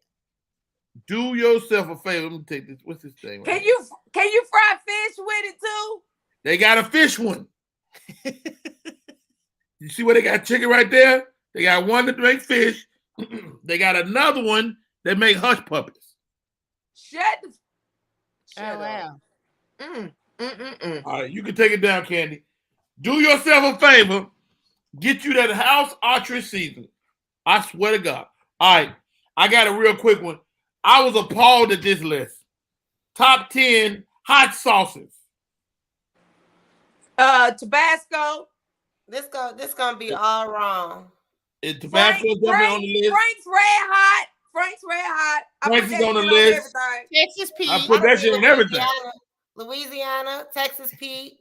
The Texas Pete is on. Eunice. Okay, I'm gonna go what you think Eunice would say. It might not be on the list. It might be. It's a lot of stuff on this list. People use sriracha as hot sauce. Sriracha's on the list. Sriracha's on the list. So let's go down real quick. I've never heard this. Ninja Squirrel comes in at number 10. Never heard of it. Never heard of it. Taco Bell got a hot sauce in a bottle. Shit. Never heard of it.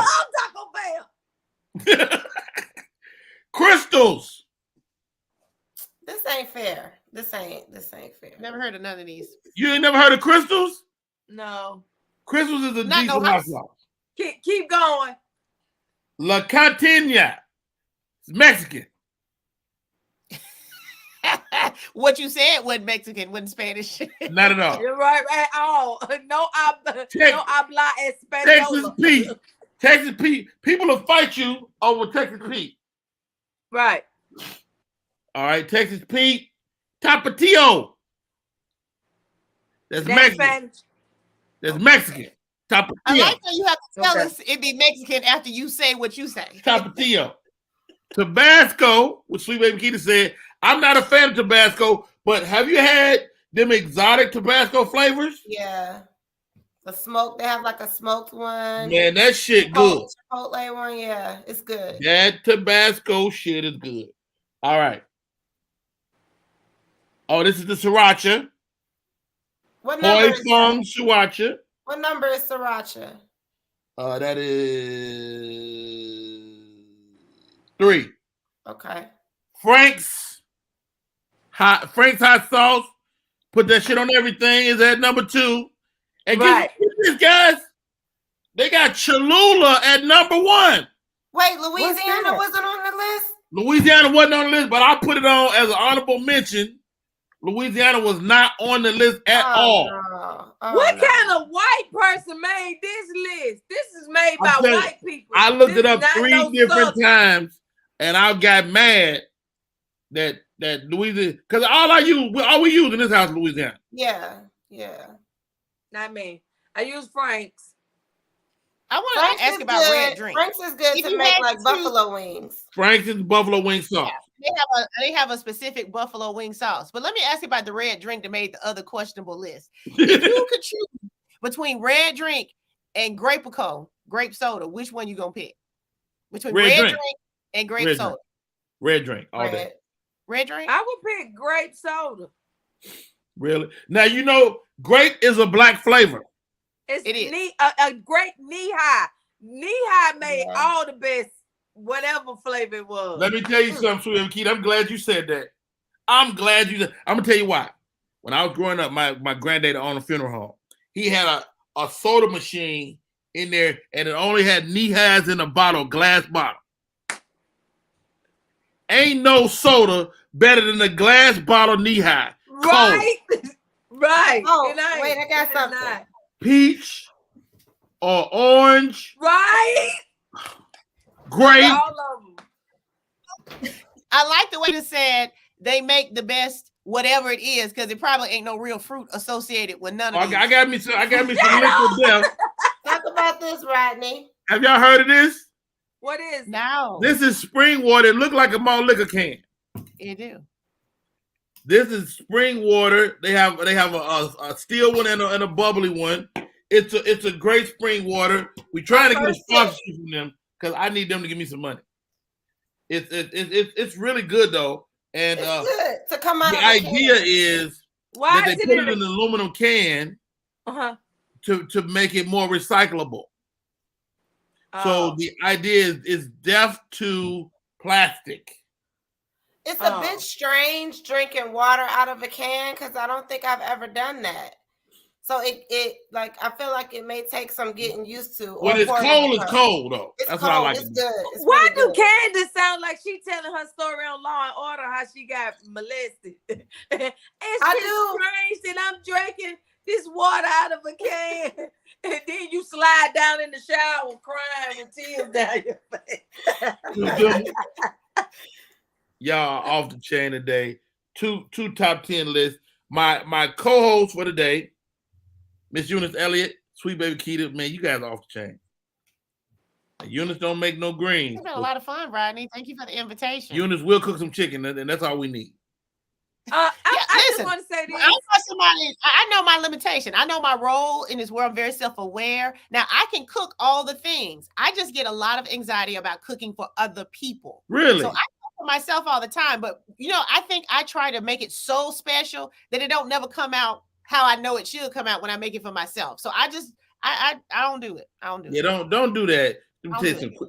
Keita, you need to send me this recipe for this mac and cheese. How do y'all feel about some of the comments like German chocolate cake not making the soul food list? Red velvet cake. I mean, listen to the name of it. Nobody give a damn about no German chocolate cake. What about red velvet cake?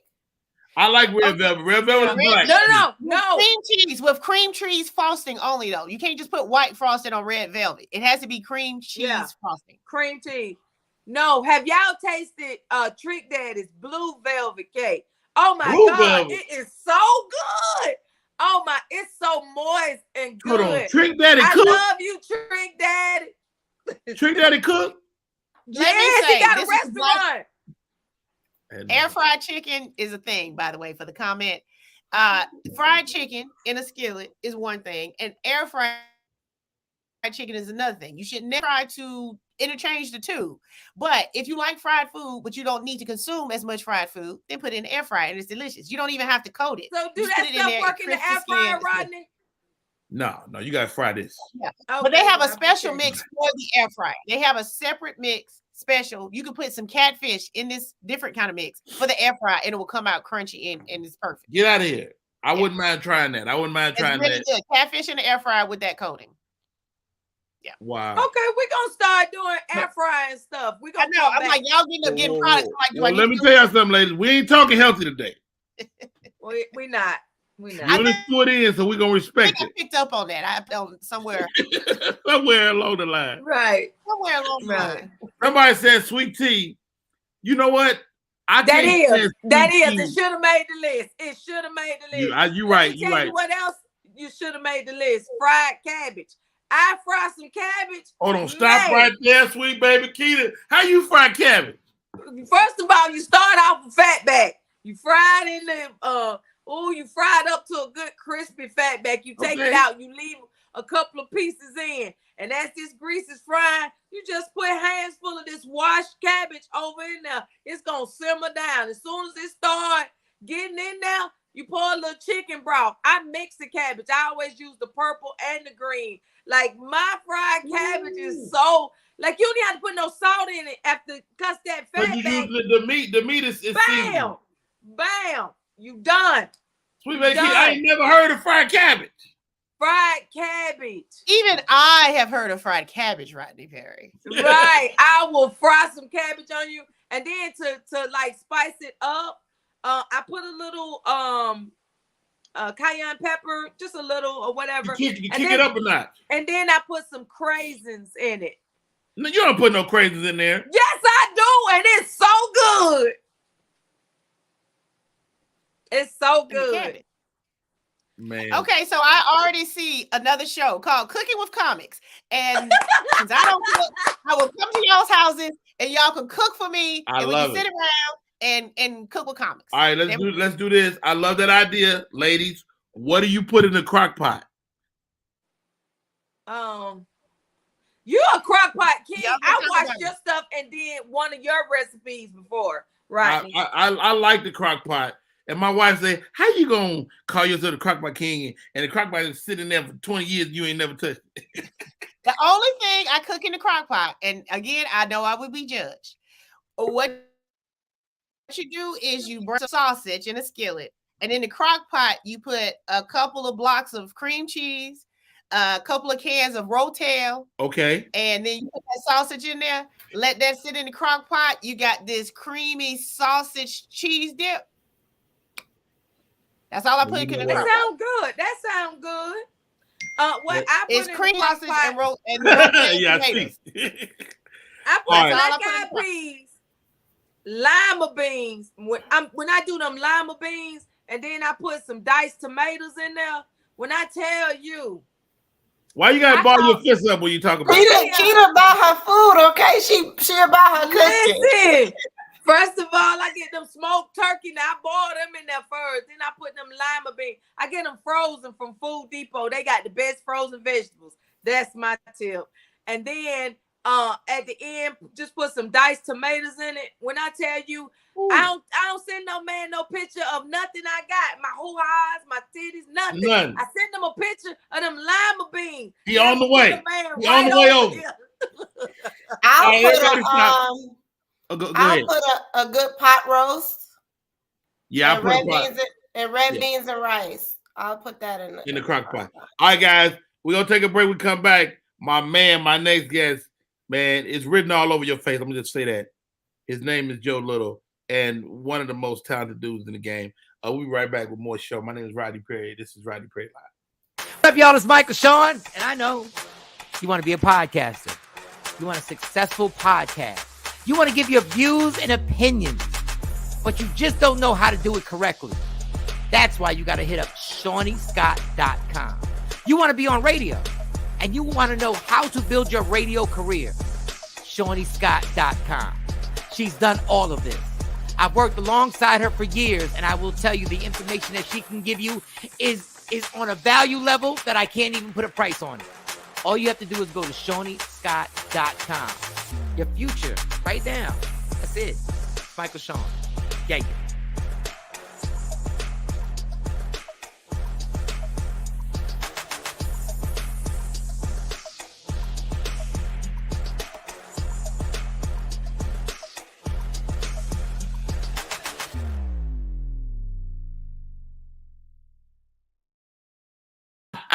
What up, y'all? We are back in full effect. My name is Rodney Perry. You're tuning in to Rodney Perry Live. Incredible show today. Thank you to the bad girl of comedy, Little Nail, for popping in the first hour. My co-host for today, Sweet Baby Keita, Eunice Elliott, Master Chefs. Who knew? Fabulous comedians. We knew that. But now it's time. Bring my homie on. I asked him to come on the show. He said, man, will I? He's an entrepreneur. He's a vocalist. He's a great human being. I've had the pleasure of knowing him for the better part of the last decade, and he's joining us right now. Ladies and gentlemen, welcome to the show, Joe Little III, lead singer of the Rude Boys. What's up, Joe? What's up, man? Hey, when I saw you, I said Joe might be going to the oven. He might, because Joe, you do it all. Yeah, man. Yes, sir. Hey, man, first of all, thank you so much for coming on the show. Yes, sir. Joe, man, it's written all over your face. Take me back to the beginning, man, because you with Gerald Levert, you know, and he discovered y'all, am I right? Oh yeah, no doubt. So how? I mean, how did y'all connect? Man, you know what? I first met Gerald through Eric Nolan Grant from the OJs. Got it. And then from there, you know, I got one of the members of the Rude Boys. We were just a local band, and I got one of them to come to this night. Hold on, Joe. Was y'all just in Cleveland, like playing the little spots? Yeah. And people knew about y'all. Okay. Right, yeah. So we were just doing local and regional stuff at the time. And I was hanging out with Eric Nolan Grant, who at that time was singing background for Dennis Edwards of the Temptations. Oh wow. And so you know, I hung around him a lot because, you know, shit, he was on. As far as I'm seeing, you know, that's on to me. At that time, I'm like 19 years old. And so he used to get me up in this spot called The Reason Why, where it was a adult place, adults, like super adults. I was you a baby. A baby, man. But the talent up there was crazy. So I used to go there, and the lady that used to be the feature, she used to let me, chime in with her. And so I told one of the guys, Buddy, like, come on, man, let's go up to The Reason Why. It'd be jumping, let's go up there and sing, because we was like just doing bars and stuff. So we went up there, we were singing. In the midst of us singing, I seen Gerald standing on these steps. I never forget, he had like a damaged, used jean outfit on with some red snakeskin boots, dog. And I was like, man, dude, this dude, look at this cat. That's Gerald Levert. So I said, hey, everybody, we got Gerald Levert here. Gerald, come up and sing with us. And I could tell he was apprehensive. He was like, all right. He came up there, man, and we had a very, very explosive performance together. And from there, Gerald was like, man, I want to work with y'all. And so the next day, we went to this big mansion in Shaker Heights, Ohio, and went in, knocked on the door.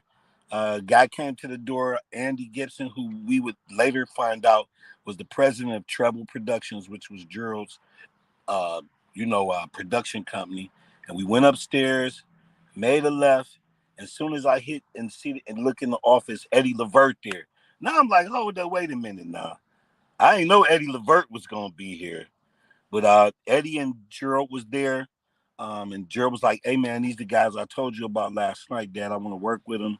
And me and Buddy sang, and the rest is history, man. Wow, where did the name come from, Rude Boys, or was there ever another name, another concept? We had a gospel group, Buddy and myself and my best friend Mark Jenkins. And this guy named Eric Davis. We started off as a gospel group called Power. Wow. But then Buddy was like, man, I want to do R&B. And I'm like, shit, I want to do R&B too. That's what it do. And so he came up with a name called the Rude Boys, but he got it off a button on Prince's jacket on the Controversy album. Really? Prince had a button on his lapel that said Rude Boy. And Buddy was crazy about Prince, and he said some crazy shit like, hey man, I think Prince is calling out for a male group. Like we need to be the Rude Boys. And I was like, the Rude Boys, you sure? Because I'd never liked the name. I didn't like. Okay. To be honest, but is the name that we held, and we kept it. Like when we met Gerald, we the Rude Boys, and he was like, the Rude Boys. He's like, all right, whatever. We didn't feel like going through trying to find names, and so the name stuck. That is so awesome to me, dude. Right. Wow. Tell me this, Joe, man. Talk to me about Ohio, because when you step back and look at Ohio, it's so much talent that comes out of Ohio. And, whether it's y'all or Levert or, Steve Harvey, Halle Berry, it's so much talent in that one incubator of this country. Talk to me about coming out of there and what that means. Kim Whitley, one of your girls. Kim Whitley, her and Gerald went to school together. They grew up together. I mean, so much talent, bro. I mean, it's a hard place, man, especially for a black person to come up out of, man. A lot of people don't know, like, what we deal with in Ohio. It's one of the most important places when the presidential election comes. You see that. It hinges on Ohio. Yeah, that's because of the cold. We got cold like a mug, man. Like we got water that's up under us, that's fresh, clean water. We got oil, like different stuff, like it's weird. But the talent here is crazy, man. What's the other guy that was in the movie? Hustle and Flow. He from Cleveland. The actor. Really? Yeah, I can't think of his name. Terrence Howard from Cleveland. LeBron James, Akron, 30 minutes away. You know what I'm saying? It's just, I don't know, man. It's something in the water, bro. But and the mistake by the lake, it's something in that lake water, man. But they hate us. We are the butt end of every joke, man, Ohio, man. But we have crazy talent. We've done some amazing things out of here as far as different artists, recording. filmmakers, actors, actresses, athletes, and it just is a thing, man. But we don't get our credit. We don't get our credit, man.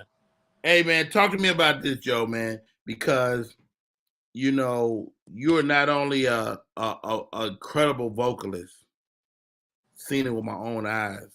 Your range is crazy, but you're a businessman. I follow you on Clubhouse. You are constantly recreating and recreating. I mean, I think that's why you're relevant after so many years. Give your boy some the coffee breakdown. The coffee, bro. Yes. I've been doing it for years, and you've been watching me actually, man, and you watch it in stages. But I've been doing it since 2009. Urbean, Urbean, Joe Coffee. Dot coffee. That's the website, urbeanjoe.coffee. Urbane, not urban. But it's an idea that I came up with that my cousin also sparked within me in a crazy time, man. I was taking the L, man, real bad. I jacked off a lot of money or whatever, and just was out here, man, just really struggling. And my cousin came to me one day about like, man, why don't we try to do a coffee shop? He said, you're an icon here in Cleveland, and if you do a coffee shop, it'll jump off. And I was just like, with what? Like, we ain't got no money, bro. And so at that time, I was in tax trouble, and some money slipped through the cracks. And what happened is that I was really nervous because I had been hurting for a minute, but we utilized some of that money with another partner of mine named Rick and my cousin, and we came in together and we developed a coffee shop. And then me and my cousin came up with a name, Urbane Joe. He was like, urban because you're black. Joe, that's a cup of coffee. Your name is Joe. And he was just, coffee is the second biggest commodity in the world. And they call coffee Joe. They call coffee Joe. Yeah, yes.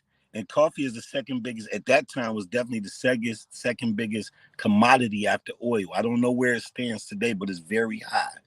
And it just sparked me, man. And we moved forward and we just started real small and we built up until like maybe the last like 3-4 years, man, it's really manifested as a brand.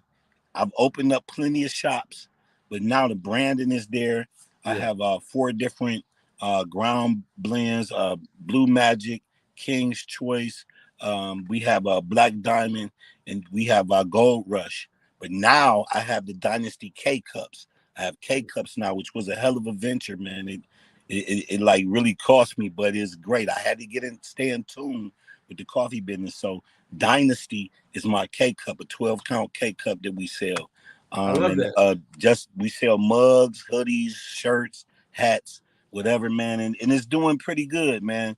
I'm getting some decent support. I definitely got to get you some up there so you can profile and take a picture for it with me. Done. For me.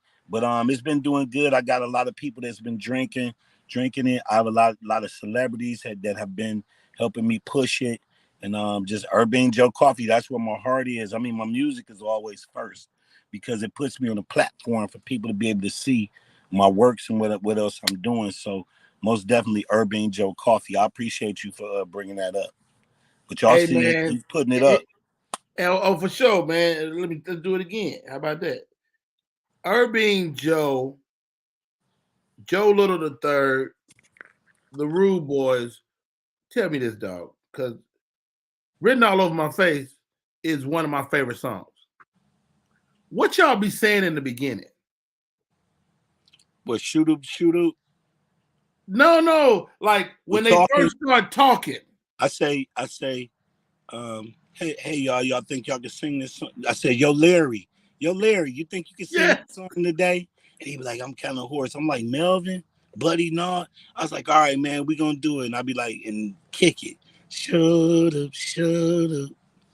Yeah. Then we come in on it, man. That's a classic. Dude, I remember the day that we did that in the studio. Gerald was there, all of us was there.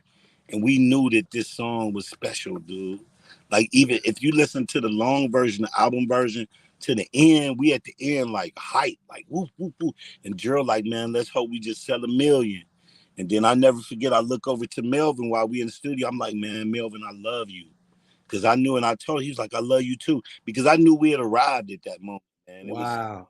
I mean, how the presence of knowing that moment is amazing. Yeah, man. When you know as a feeling, as a vibe. And I tell people, we are hardwired with intuitive prowess and things that help us know when something is what it is. And at that moment, I knew that song was going to be amazing. And we had a hard time getting the label to put it out. Like, really?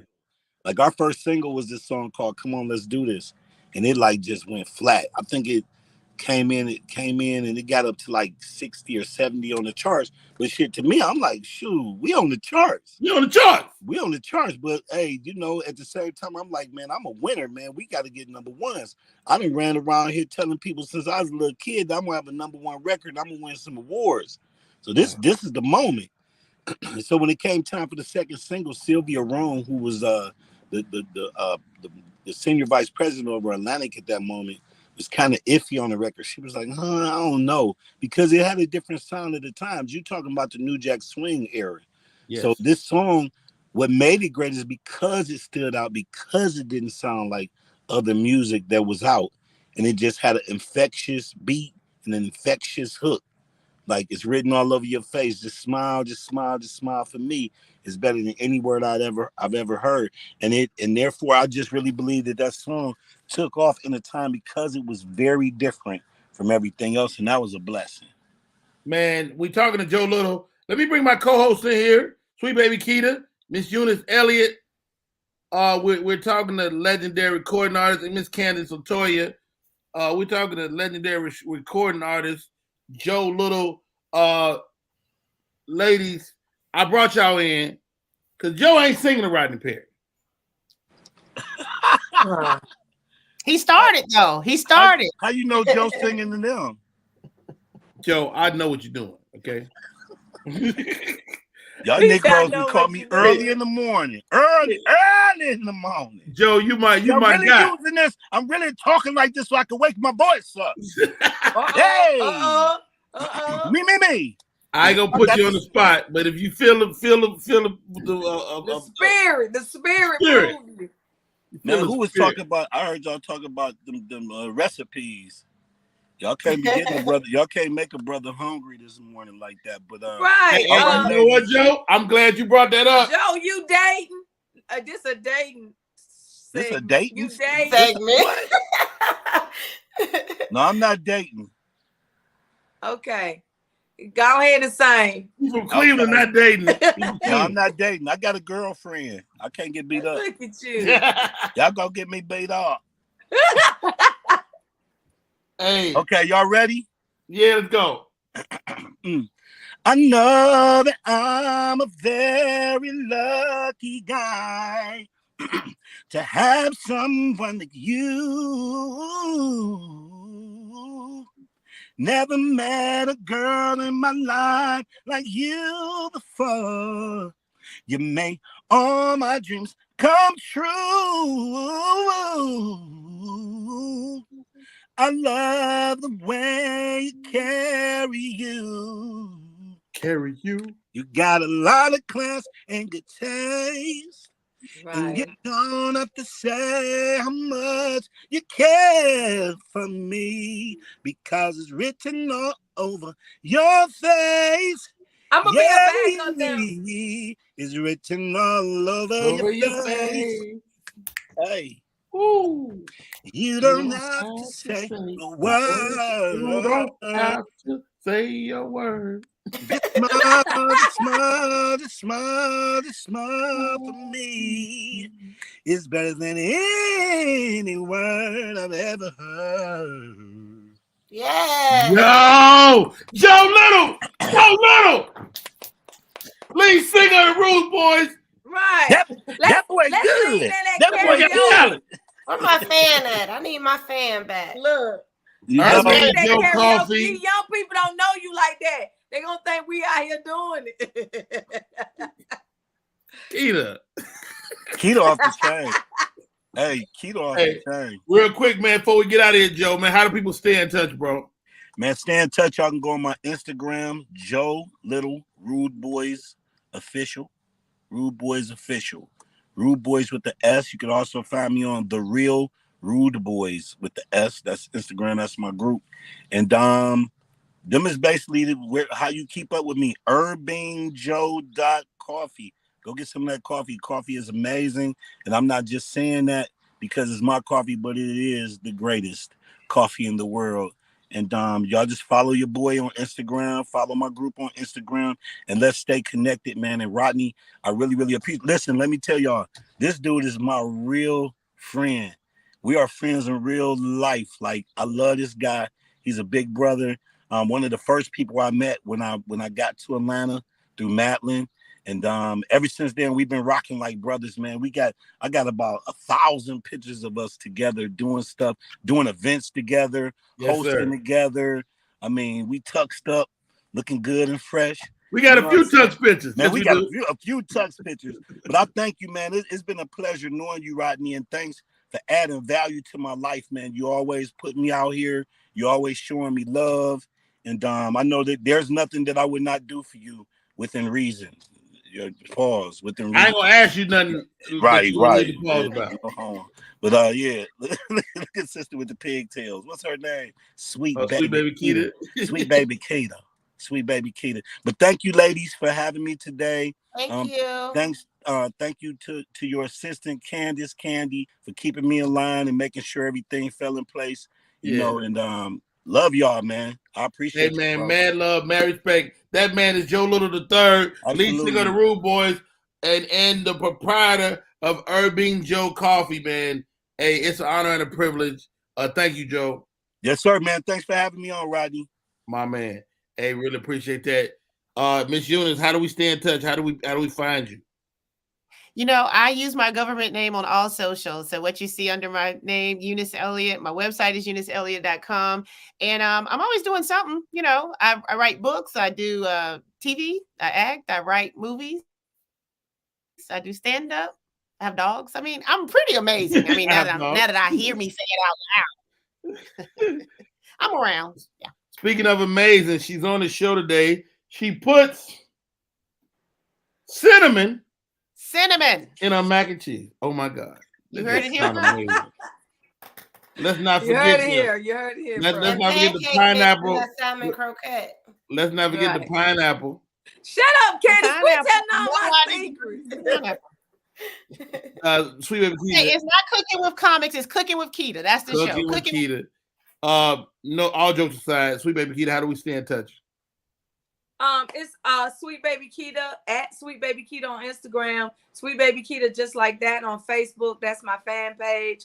I am going to be at Uptown Comedy Corner on Monday. We are filming a movie, and it's about, well, I'm the main character. It's called The Joke Book, and we're filming The Joke Book All Stars. So if anybody want to come out and be a part of the audience and be on film, it has been picked up by Tubi. So we will be doing that on Monday, the 25th, July 25th at Uptown. Please come out. Please come out and enjoy, sit in the crowd. We're going to bring our A game and film this thing and finish it out. Candace LaToya, how do we find you? You can find me on Instagram at Candace_LaToya and on the Rodney Perry Live Show. Hey, my name is Rodney Perry. You're tuned in to Rodney Perry Live. We do this every day. We cannot do it without you. Thank you for tuning in. That is our show.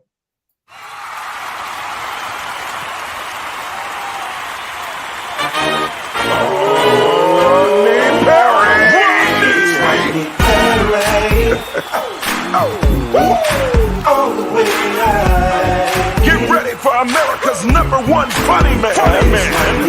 What? Hey. Make some noise. Ladies and gentlemen, from LA to New York, Chicago to Mississippi, let's give it up for America's #1 funny man.